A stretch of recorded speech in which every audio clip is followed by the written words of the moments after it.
A restaurant owner in New Jersey turns away a customer because he's black, and it makes the front page. The year is 1926. The fine for violating the Civil Rights Act is $500. The owner says he just didn't feel like serving him. That's the whole story. This is the St. Paul Echo, July 24, 1926, St. Paul, Minnesota. 5 cents a copy. Call it about 90 cents today. And it's not a general interest paper. The Echo is part of the Black Press, one of the newspapers that covered the lives, struggles, and everyday indignities that white papers across town simply ignored. Hold that thought, because every story on this page exists for exactly that reason. Look at the lead story running across the top. The NAACP is reporting on mob violence against a black homeowner in New Jersey, a man named William P. Adams, who bought a house in Palissades Park. His neighbors didn't like that. The paper says, quote, "Upon making preparations to move into his new home, Mr. Adams was threatened by persons living more than a mile from the house. Threatened meetings were held," the paper says. Rifle shots were fired. 2 were wounded.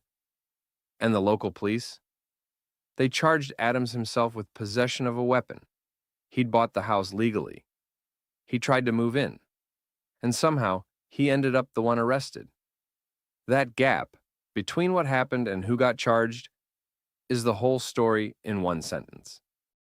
Now look toward the center of the page. There's a story headlined, "Refused Service Because Negro." A restaurant proprietor in Dundee, New Jersey, turns away a man named Abraham, an American soldier who'd served in the army in France. The proprietor's fined $500 for violating the Civil Rights Act. $500. That's roughly $9,000 today. And right next to it, without any apparent irony, there's a headline that uses a term for black people, a word printed casually as a compliment in a statue dedication story that we're not going to say. The Echo ran it because that's what the white officials called it. The paper documented the whole world its readers were living in, including the parts that cut. And then, lower on the page, a story out of St. Louis. Court decides against colored homeowners. A judge upholds an injunction blocking colored families from buying or renting property on a specific block. The paper notes the decision was constitutionally upheld. Legal, tidy, normal. 3 stories, 3 different states, 1 Saturday paper, New Jersey, Louisiana, Missouri. The geography is the point. This wasn't regional.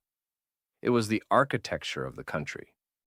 What strikes you about this page isn't any single story. It's the volume. Mob attacks, restaurant refusals, court-ordered exclusion. All in one edition.